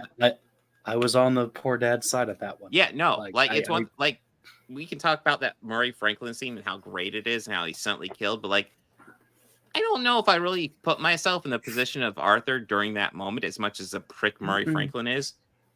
When the poor dad kills the rich dad, I kind of fucking empathize with him. It's like, oh my fucking God. Yeah. I get it. Like, I'm not saying you're doing the right thing, but fuck. Oh my God. I ain't mad at you. Yeah. I ain't mad at you for it. I ain't mad at you. Not at all. Yeah. So like both these movies feature just characters at their breaking point. Terrible shit's happening. If I had to choose which one does it better, and I will be honest, I don't even think this one's particularly close for me. I think Parasite does it better. Bobby, how about you? Yeah, Parasite did it better for me. Mm-hmm. I think it was probably because it was newer to me. Yeah. Mm-hmm. I will say I've been familiar with both these movies for years. Parasite still works better for me. Yeah, but yeah. Parasite. Yeah. All right, so let's go over this real fast. So, here we go. So we both agree on protagonist. It's Parasite. On antagonist, it's Parasite. That's 2 points for Parasite. Supporting cast is up on the poll for you guys to vote on. Sounds is up for you guys to vote on. Visuals is Joker. Sounds is for you guys to vote on. And then story is Parasite. And then, so that's 3 points for Parasite out of a possible 7. But then we also have the user vote. And the user votes for, and let me, here, I'll refresh this. And I'll be honest, this wasn't even close. Which movie did you guys think was better? And it was pretty much a slam dunk for Parasite. So I'll wait a little bit and see what you guys say for sounds and supporting characters to get a final number. But right now, Parasite has 4 points out of 7. So objectively, Parasite's a better movie. That's objective, right? Yeah. It's about as objective as we can get. I believe so, yes. Yeah. Well, listen, sounds is neck and neck. Supporting characters looks like a slam dunk for Parasite. If somebody hasn't voted on the community tab, a tiebreaker for sounds would be nice. Too many unlikable characters in Parasite? I don't know. Like, that's the thing. That's the interesting thing I thought about Parasite, Mikael. I actually like a lot of the characters in Parasite. Maybe not the rich dad so much, but I think a lot of the characters are, they all have issues. But I don't really dislike a lot of them. I'm okay with a lot of them, honestly. They're kind of products of their society, for sure.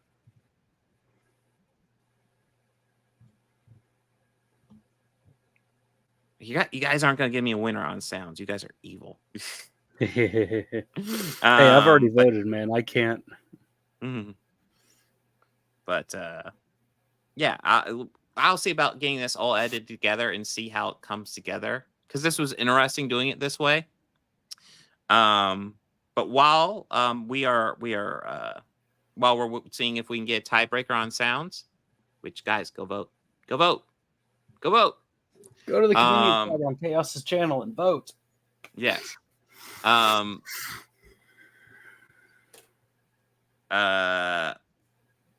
next week. Next week's gonna be busy because we got Horror Hound, which should be exciting, but it'll be busy. It'll be awesome.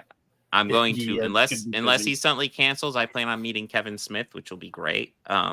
I plan on getting a photo taken with him at Jay and Bob. Nice. I also plan. I might actually buy my photo up for Tom Atkins tonight. There you go. Yeah. Because, like, dude, he's Tom. Yeah, Atkins. Tom Atkins was tempting too. Dude. Kevin Smith was last minute addition. And I was like, oh fuck, it's Kevin Smith. I'm definitely gonna get an auto of Joey Lauren Adams, who was recently added.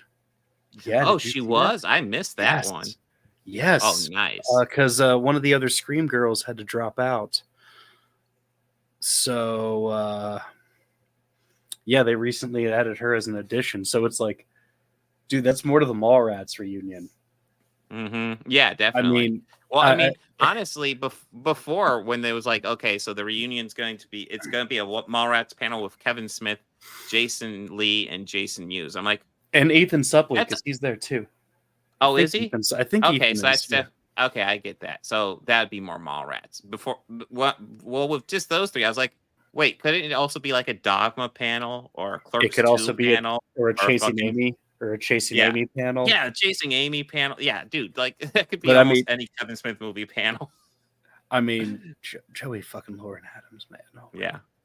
Well, Jordan Lauren Adams wouldn't narrow it a whole lot. Ethan Suplee would narrow it a bit. I know that they also added the actor who played Crabman in My Name Is Earl. Oh, okay. So I think there's I think they're trying to gather photo ops with the two of them too. Okay. I'm not 100% if Ethan Supplee's there. I know he was there like in March. I don't know if he's back yet. That does seem familiar. But yeah, we do have a tiebreaker, so officially Joker wins for sounds. Okay. So I mean it's 5-2 Parasite. So yes. But yeah. So next week we will have we'll cover Horror Hound, and then we'll also talk about some of the Horror Hound movies, like A Nightmare on Elm Street, and I add Mallrats. I assumed you'd be cool with that, right? Schnoogans. Yeah. Schnoogans. And we're also going to go ahead and dive into Star Trek Discovery Season 3. We'll probably only do one season of Discovery before Lower Decks, but that'll work. We can space it out a bit. Moopsy wants another season of Lower Decks. Yeah. Well, we have one last one coming up. Oh, dude, I don't know if you saw, but like they're doing a spinoff of Star Trek Discovery, and you want to know who's listed as one of the regulars? Who? Rob Picardo as the Doctor. I'm like, okay. Oh, yeah. Okay. Oh, yes. Okay. Like, cool. Yeah. Cool. Like, okay. You like, I was like, I like Discovery, but like, I'm not super excited for a spinoff. But then you announce that, I'm like, okay, I just got like a million times more excited. Yeah, so guys, if you liked us doing this breakdown of two different movies, let us know, and we could try to compile some other ones that we can definitely try to put together. Because I thought of one that we could do, and if you'd like to see that one, let us know in the comments, and we might get it together. Yeah. I mean, Chaos. You could look at our chat and see what it is, but. Ooh. If you want to see it, we'll let you know. Ooh, that'd be an interesting one. Very interesting one. Because the topic is very similar. Mm-hmm. Just two different perspectives. Very, very similar. Yeah, two very similar movies. I almost said two different movies. Two very similar stories. Yeah. Done. Yeah. I've actually never seen one of them. But I've definitely seen one. I own both. On album and yeah. Well, hopefully you guys aren't getting the audio there because my earbud just died. But oh no, we'll go ahead and sign out. Doing initiative stream tomorrow, guys. So a special day. So that will be tomorrow, and then my solo stream will be Thursday. Already got the comic book polls up for that, and then I will be checking those out. Oh, you're a Jets fan. I'm sorry.